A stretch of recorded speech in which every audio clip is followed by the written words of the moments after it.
salah satu metode untuk menentukan apakah limbahnya termasuk limbah B3 atau bukan.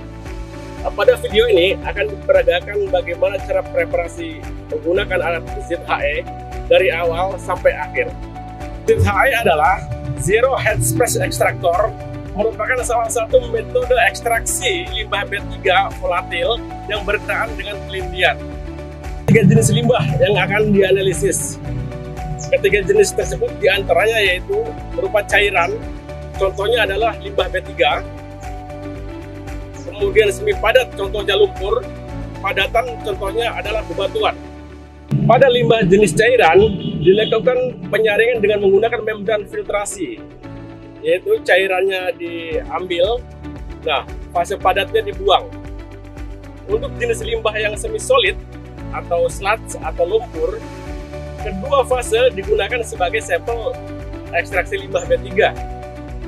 Kemudian kalau jenis limbahnya padat atau contohnya batuan, dilakukan ekstraksi limbah B3 dengan metode ekstraksi seperti biasanya.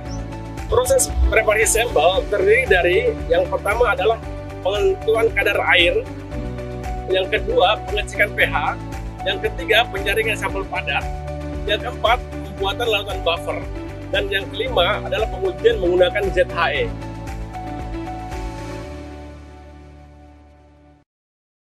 Pada preparasi sampel 1 dilakukan pengecekan kadar air menggunakan metode gravimetri.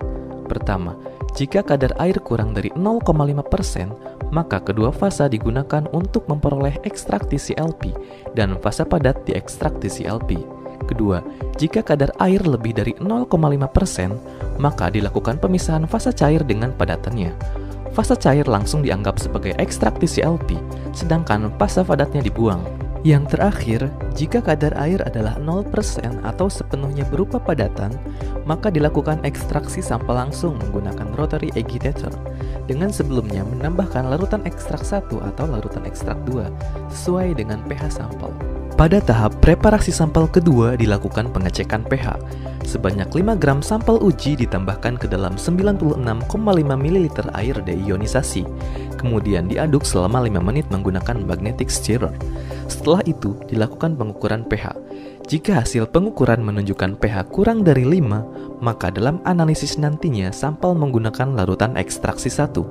Jika hasil pengukuran menunjukkan pH lebih dari 5, maka pada sampel uji ditambahkan HCl1N, kemudian dipanaskan pada suhu 50 derajat Celcius selama 50 menit, dan dilanjutkan dengan melakukan pengukuran pH kembali. Jika hasil pengukuran menunjukkan pH kurang dari 5, maka pada analisis nantinya sampel menggunakan larutan ekstraksi 1. Dan jika hasil pengukuran menunjukkan pH lebih dari 5, maka pada analisis nantinya sampel menggunakan larutan ekstraksi 2. Pada tahapan preparasi sampel bagian ketiga dilakukan penyaringan sampel padat.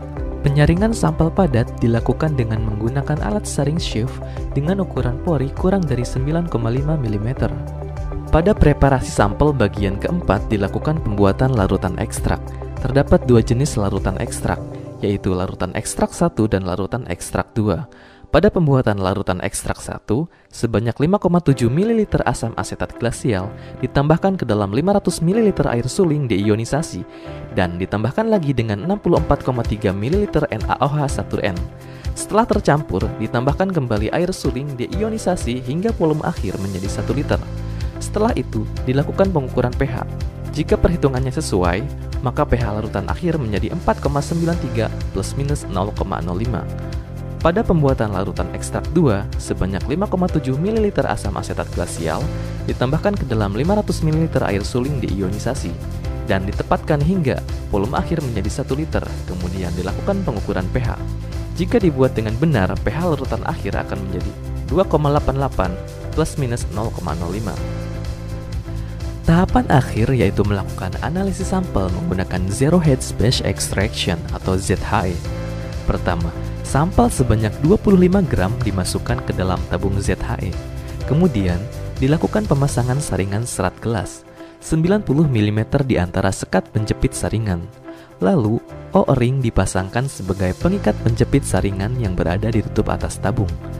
Tutup tabung dipasangkan dengan baik dan pengunci dikeraskan seaman mungkin. Kemudian, dilakukan pemasangan pressure di alat ZHE multifasa sebesar 50 PSI kemudian mendiamkan selama 2 menit. Setelah itu, sampel ditampung menggunakan syringe yang tersedia dan hasil sampel ini disebut sebagai primary leaching. Dilanjutkan dengan penambahan larutan ekstraksi 1 atau larutan ekstraksi 2 sebanyak 500 ml dengan menghubungkan Fraser vessel. Alat ZHE dimasukkan ke dalam alat rotary agitator. Dilakukan ekstraksi selama 18 jam plus minus 2 jam dengan kecepatan 30 rpm plus minus 2 rpm. Setelah 18 jam, alat dapat dikeluarkan dari ZHE. Lalu dilakukan Fraser kembali dengan menggunakan gas nitrogen bertekanan 50 psi. Dengan setiap graduasi 10 menit didiamkan selama 2 menit. Dan akhirnya, sampel dapat ditampung menggunakan Tedlar bag. Sampel akhir ini disebut dengan secondary leaching. Instrumen GC atau GCMS digunakan untuk analisis lanjutan limbah volatil.